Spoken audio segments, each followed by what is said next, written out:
اللہ الرحمن الرحیم۔ السلام علیکم دوستو، جیسا کہ آپ جانتے ہیں آج مرکزی تحریک لبیک پاکستان جامعہ مسجد رحمت العالمین میں اہم پریس کانفرنس تھی، جس میں اہم فیصلے متوقع کیے گئے۔ پریس کانفرنس کی جو تازہ ترین صورتحال ہے وہ میں آپ کے ساتھ بیان کرتا چلوں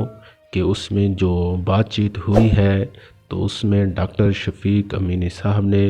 کافی زیادہ کہ اسٹرکٹ ان کو بتائے ہیں، جیسے کہ لاہور سے یہ خبر تھی حکومت نے خود 126 دن دھرنا دیا ڈاکٹر شفیق امینی، اور اسی طرح سے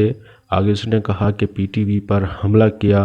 اور اسی طرح سے سول نافرمانی کی تحریک چلائی اور پابندیاں ہم پر ڈاکٹر شفیق امینی کا سب سے بڑا رد عمل۔ تحریک لبیک پاکستان مجلس شورا کے پریس کانفرنس امیر محترم علامہ خادم حسین رضوی نے حکومت سے جمعہ کے خطبہ میں حکومت وقت سے کہا کہ فرانس میں گستاخی سرکاری سطح پر ہوئی، حکومت ہی جواب دے ڈاکٹر محمد شفیق امینی کا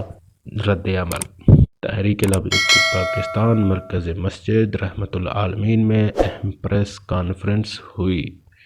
ڈاکٹر شفیق امینی کی طرف سے جو رد عمل پیش کیا گیا، حکومت نے خود 126 دن دھرنا دیا ڈاکٹر شفیق امینی، اور اسی طرح سے پی ٹی وی پر حملہ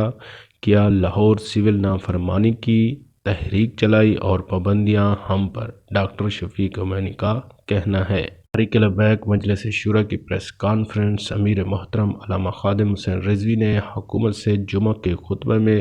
حکومت وقت سے کہا کہ فرانس میں گستاخی سرکاری سطح پر ہوئی، حکومت ہی جواب دے ڈاکٹر شفیق امینی کا موقف۔